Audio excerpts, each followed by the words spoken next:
मेरी शादी को भी 10 दिन हुए हैं और मेरे पति का स्वभाव मुझे पता चला, लेकिन मैंने समझ से काम लिया और धीरे धीरे सब ठीक हो गया। मैं रानी हुई, अभी अभी मेरी शादी हुई है, अच्छा घर और अच्छा पति मिला है। राजीव नाम है उनका। उनके पिता के यह 2 बेटे हैं। छोटे बेटे की अभी पढ़ाई चल रही है। इनकी अच्छी एक दुकान है जिसे यह पापा जी और मम्मी जी संभालते हैं। शादी को अभी मेरे 10 दिन ही हुए हैं और मैं अपने आप को बहुत खुशकिस्मत मानती हूँ, क्योंकि मुझे बहुत प्यार करने वाला पति नसीब हुआ है। सास और ससुर तो पति से भी अच्छे हैं। अभी अभी शादी हुई तो ज़्यादातर घर पर ही रहते हैं। दुकान अभी पापा और मम्मी संभाल रहे हैं। शादी को अब 1 महीना हो गया था। इनका अभी भी दुकान पर जाना वैसा शुरू नहीं हुआ। कुछ देर के लिए जाते और फिर वापस आ भी जाते थे। सुबह पापा जी ही जल्दी उठकर दुकान खोलते थे और देर रात तक वही दुकान पर बैठे रहते थे। मम्मी जी उनके लिए खाना ले जाया करती थी। यह दिन भर मेरे पीछे ही घूमते। मैंने इन्हें बोला कि अच्छा नहीं लगता, अब आप रेगुलर दुकान पर जाना शुरू कर दीजिए, वरना पापा मम्मी कहेंगे कि मैंने आपको कंट्रोल कर रखा है। उन्होंने बोला, ऐसा कुछ नहीं होगा, वो सब बातें तुम मत सोचो। एक दिन हमारे कमरे की नल की टंकी खराब हो गई तो हमारे बाथरूम में पानी नहीं आ रहा था, तो मुझे नहाने के लिए हॉल के बाथरूम में जाना पड़ गया। मेरे पति तब सो रहे थे। मैं बाथरूम में नहाने गई। कुछ ही सेकंड के बाद वो भी उठकर दरवाजे के बाहर आ गए थे और बाहर से ही मुझे आवाज़ देते हैं, रानी तुम अंदर हो? मैंने बोला, हाँ। अपने रूम में पानी नहीं आ रहा था, इसलिए मैं बाहर आकर नहा रही हूँ। फिर जब तक मैं नहाकर वापस नहीं आई तब तक वो दरवाजे के बाहर ही खड़े रहे। ऐसा वो रोज़ करने लगे।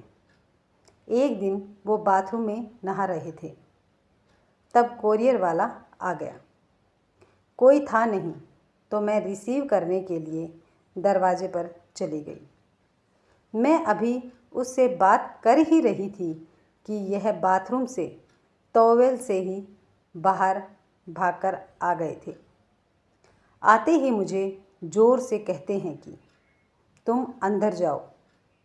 फिर उसके जाने के बाद किचन में आकर मुझसे कहते हैं कि इस तरह अनजान आदमी से बात करना सेफ नहीं है, तुम ध्यान रखा करो। फिर इसके बाद मैंने कई बातें देखी, जैसे जब हम बाहर जाते तब वो मुझे इधर उधर नहीं देखने देते थे।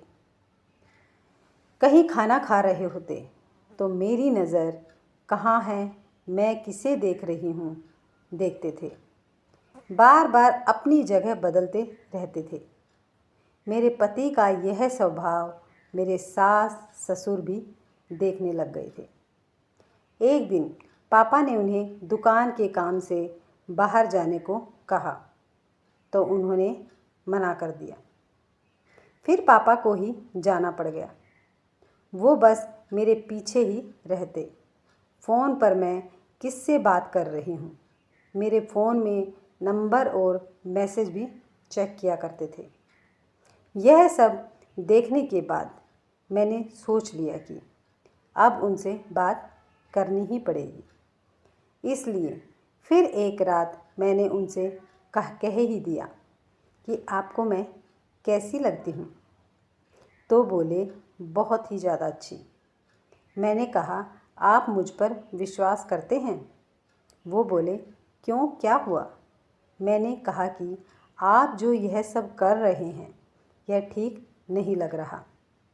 मैं चाहती थी कि मुझे बहुत प्यार करने वाला पति मिले। आप बिल्कुल वैसे ही हो जैसा मैंने सोचा था, लेकिन आप बहुत ज़्यादा पजेसिव हो। क्या आप मुझ पर शक करते हो? क्या आपको लगता है कि मैं आपका भरोसा तोड़ूंगी?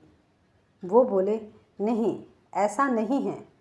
फिर मैंने कहा कि आपसे अच्छा पति मुझे नहीं मिल सकता, लेकिन आपको अपने पर थोड़ा नियंत्रण और मुझ पर विश्वास करना ही पड़ेगा, वरना यह आगे चलकर हमारे लिए ही झगड़े और लड़ाई का कारण बन जाएगा। मुझे पता है शायद आपको मुश्किल लगेगा, लेकिन आप थोड़ा थोड़ा बदलिए, मैं आपके साथ हूँ। वो बोले, हाँ, मैं कोशिश ज़रूर करूँगा। अगली सुबह मैंने उनको उठाया और कहा कि दुकान पर आप जाएंगे और खाने के पहले नहीं आएंगे। मैं घर में ही हूँ, चाहे तो आप फ़ोन कर लेना। वो जैसे तैसे मन मारकर दुकान पर चले गए, कभी रूठ कर तो कभी प्यार से। धीरे धीरे उनकी आदत में सुधार की कोशिश कर रही हूँ। मैंने एक पत्नी ही अगर पति को नहीं समझेगी तो कौन समझेगा? बहुत हद तक मैंने उनका स्वभाव बदल दिया था। बात को बढ़ाना नहीं, बात को किस तरह से सुलझाया जाए यह सोचना चाहिए। हम दोनों में एक बात तय हुई कि हम एक दूसरे के मन में क्या चल रहा है हमेशा एक दूसरे को बताते रहेंगे। बात नहीं करना, अपनी बात मन में ही रखना ही किसी समस्या को जन्म देता है।